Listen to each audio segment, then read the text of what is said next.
Welcome to 10 Minute Magic, a bi-weekly format covering news in the world of Magic the Gathering in 10 minutes or less. I'm Joseph Dunlap. And I'm Joe Butcher. This is what's been going on in Magic the Gathering this week. New tournament procedures for Pro Tour Kaladesh. In last week's State of Organised Play announcement, Hélène Bergeau went over some big changes to the Pro Circuit that will go into effect with Pro Tour Kaladesh. Firstly, Wizards of the Coast tested 3 new procedures of Pro Tour Eldritch Moon, which will continue with Pro Tour Kaladesh this weekend. The first new change is deck list submission, which has been moved entirely to electronic mediums. The anti-scouting measures employed at the previous Pro Tour will continue this week. Wizards called out scouting, or teammates giving advanced knowledge of an opponent's deck list, for having a negative impact on the Pro Tour experience, especially for players who are not currently on a team or are protective of their secret deck tech. As a result, pairings will only be posted at the venue. Players will not know the name of their opponent until they sit down to play. The use of electronic devices will only be allowed between rounds, so players will not be able to communicate with teammates once pairings go up. The next change was a restructuring of the Pro Tour Top 8. In a continuing effort to limit concessions, which we have previously discussed here on 10 Minute Magic, Wizards has restructured the Top 8 bracket specifically for the Pro Tour. In the past, it has become commonplace for pro players to concede to a fellow teammate prior to the top 8, if it guarantees both players will advance. There was little drawback to this practice, as a top 8 player's specific ranking after the Swiss, otherwise known as the player's top 8 seed, only affected whether they could choose to be on the play at the start of each match. However, with the new restructuring of the top 8 bracket, a top 8 player's seed will play a much more significant role. The quarterfinals have been divided into 2 stages, where the bottom 4 players must win their match to advance and face the 3rd and 4th seed players. The winners of Stage 2 of the quarterfinals will then advance to face off with the 1st and 2nd seed players in the semifinals. This means the 1st and 2nd seed players will get a solid 2 to 3 hours of rest once advancing to the top 8, and will only have to potentially play 2 opponents on the way to the top. In order for the last 4 seeds of the top 8 to take home the title, they will have to wade through 4 single elimination rounds. This new structuring is intended to give pro players second thoughts when it comes to conceding to teammates on the way to the top 8, as the top seeds are heavily rewarded and the bottom seeds run the risk of a costly misplay after many grueling hours of play. Whether this will be an effective deterrent remains to be seen, especially with the advent of the Pro Tour Team Series. Speaking of which, there are adjustments to this Pro Tour Team Series. The Pro Tour Team Series will launch with the 2016-17 season, and will provide a payout at the end of the season to the team with the highest total pro points. The series was first unveiled at the Pro Tour Eldritch Moon Organised Play announcement, but last week's announcement brings one small change. Originally, the pro teams would consist of 9 players, but players from smaller regions expressed concern that a team of this size was too difficult a threshold to meet.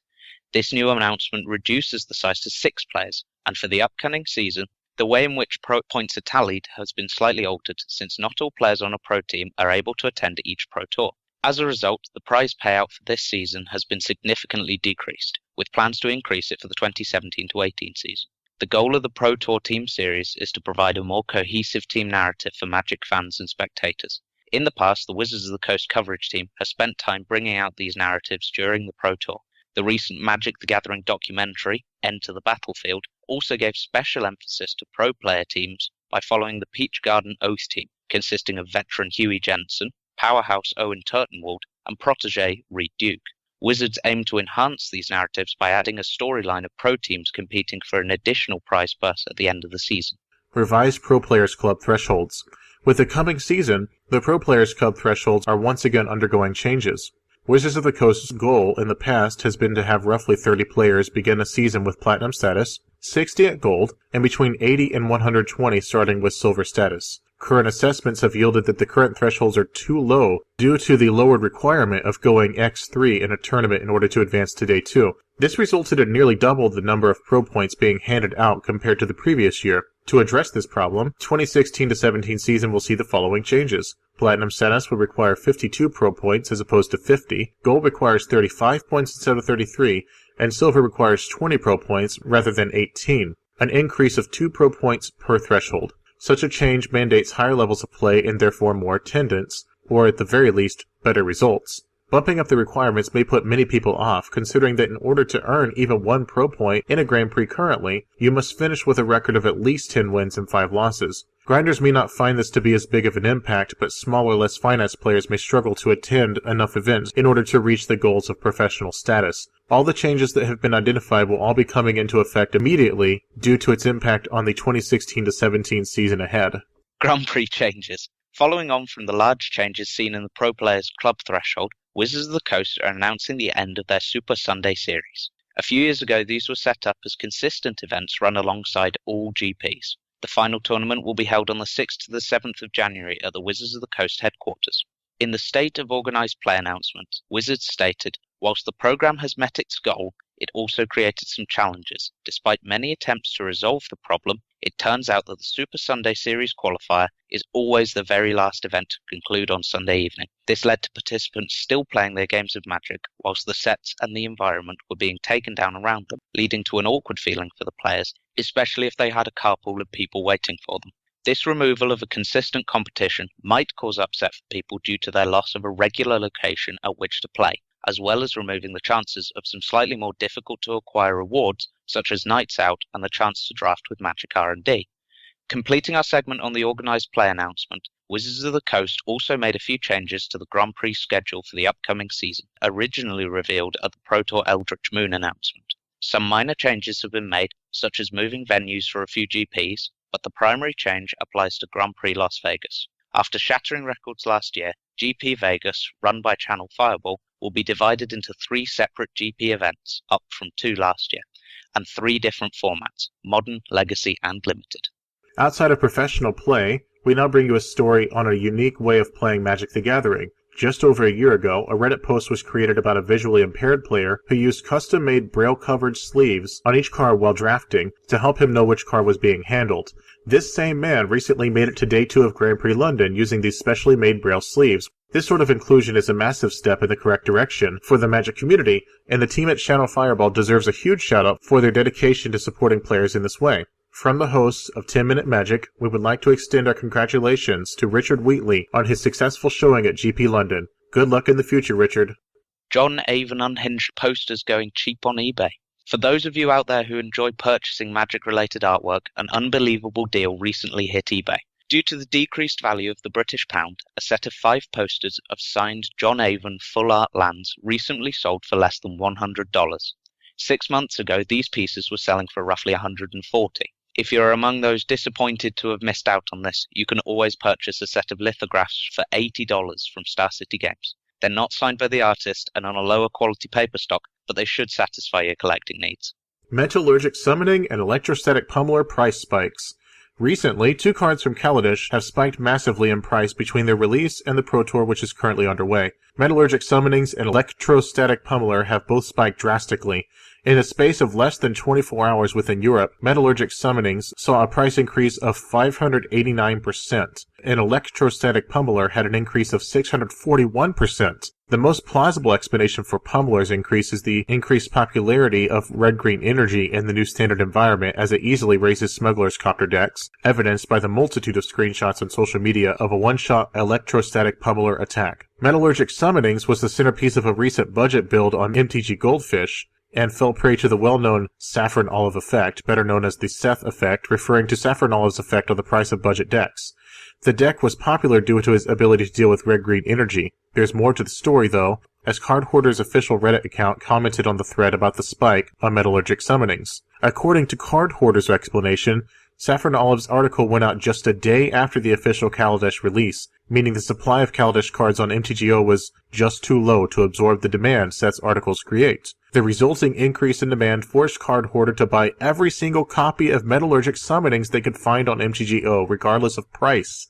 If you have ever played an MMORPG with its own auction house economy, you understand just what effect that will have on the price of an item. The card spiked basically overnight, but Card Hoarder advises that as with previous cards hit with the Seth effect, its price should stabilize in a few weeks.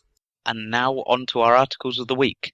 Kerry Meyerhoff starts us off by providing us with a new article this week titled A Magic the Gathering Beginner's Guide to Playing Blue Control.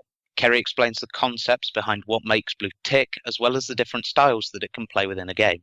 Our second article comes from Luke Stewart, who provides us with a new take on a Super Friends deck by adding a new ingredient, Blood Moon. He goes into good depth about his adventures with this deck at a tournament, including a detailed breakdown of his sideboarding methods versus different matchups.